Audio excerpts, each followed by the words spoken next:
सभी देशवासियों को अपनी ओर से, अपने परिवार की ओर से नमो बुधाई करता हूँ, जय भवानी करता हूँ, नमस्कार करता हूँ, प्रणाम करता हूँ। आज का विषय है बंटवारा के बारे में जानकारी कि बंटवारा कैसे करें और करवाएं।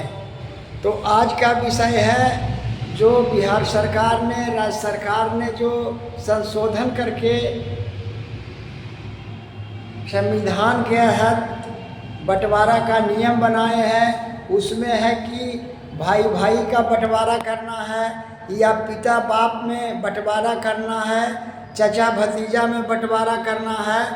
तो उसमें जो है सबसे पहले है कि आप रजिस्ट्री कचहरी जाइए और नॉन जुडिशियल 100 रुपया का नॉन जुडिशियल स्टाम्प ले लीजिए, नॉन जुडिशियल स्टाम्प ले लीजिए। और उसमें जो है जितने भाई हैं या जितने चचा चाची पापा आपके भाई हैं, सब लोग मिल बैठ करके बंटवारा कर लें। उसमें जो है 5 पंच की आवश्यकता पड़ती है। अगर आपके पास 5 पंच नहीं है तो मात्र 2 गवाह से भी काम चल सकता है। 2 गवाह का रहना बड़ी ज़रूरी है, अत्यंत है, आवश्यक है। इसीलिए इधर उधर लड़ाई झगड़ा से अच्छा है कि मिल बैठ करके एक सहमति बना करके और सबको, अगर जितने भाई हैं सब अगर एक प्रतिनिधि या एक पंच भी लाते हैं तो बंटवारा सुलहनामा हो जाएगा। बस जो उसका जो प्रोफोर्मा है लिखेगा, आज बैठक हुई या फलना फलना के बीच बंटवारा हुआ, वो जो है उसी पर जो है हो जाएगा। वो जो है उसका मान्य कोर्ट तक भी हो गया है, सुप्रीम कोर्ट, राष्ट्रपति, जहाँ भी जाइएगा, जहाँ दिखाइएगा वो वैलिड होगा। इसीलिए आज का विषय ये है कि बंटवारा चार्ट, बंटवारा चार्ट आप लोग 100 रुपया का नॉन जुडिशियल लाइए और उस पर बंटवारा चार्ट कर लीजिए, बनवा लीजिए। यही है आज का परिचर्चा।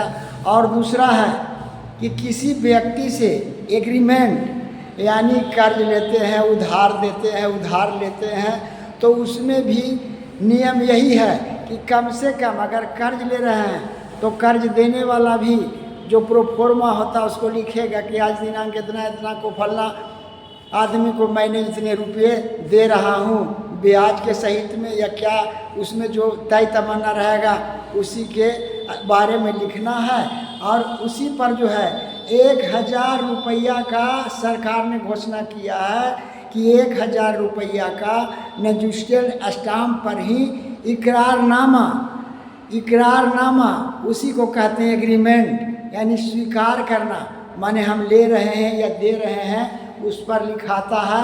और उसमें 2 गवाह का हस्ताक्षर करना पड़ता है, जिनके सामने रुपया आप दे रहे हैं या रुपया ले रहे हैं, है न। तो वही सामने में वही साक्ष्य 2 बनते हैं कि हाँ मेरे सामने पैसा लिए या मेरे पैसा फलना ने फलना को दिए, यही होता है।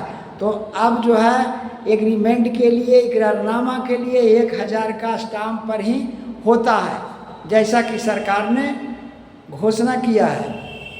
तो आप लोग, अब आपकी इच्छा है, जितना का प्रॉपर्टी वैल्यू दे सकते हैं तो ज़्यादा भी ले सकते हैं, लेकिन कम से कम जो है इतना के लिए एग्रीमेंट होता है, 1000 के रुपये पर एग्रीमेंट होता है। इसलिए आप लोग को यही आज बताने का। अजी बट गेलो घरवा, बट गेलो परिवारवा, बट गेलखिन बाबूजी, बट गेलखिन माताजी, बट गेलै खेतवा जी, बट गेलै घरवा, कोई नहीं देख है बाबू माई के विपतिया, हाय रे धन संपत्तिया, कहीं नहीं आई तो कमवा, हाय रे धन संपत्तिया, कहीं नहीं आई तो कमवा, हाय रे संपत्तिया।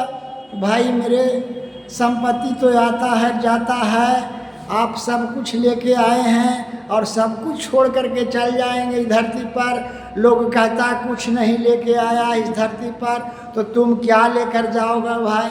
लेकिन ऐसी बात नहीं है। जब भी बच्चा या बच्ची जन्मती है तो देखिएगा उसका मुट्ठी है जो बंधा हुआ रहता है, और जाने के बाद यानी मृतावस्था में जब मर जाते हैं तो उनका देखिएगा दोनों हाथ का मुट्ठी खुला हुआ रहता है। ये सत्य बात है, आप देखिएगा आजमा करके। इसलिए उस सब धन संपत्ति ले करके आया था, मुट्ठी बांध करके आया था, और सभी धन संपत्ति विद्या संपदा छोड़ करके जा रहा है। इसलिए देखिएगा दोनों हाथ उनका खुला रहेगा। जय हिंद, जय भारत, जय जवान, जय किसान, जय नौजवान, जय विज्ञान।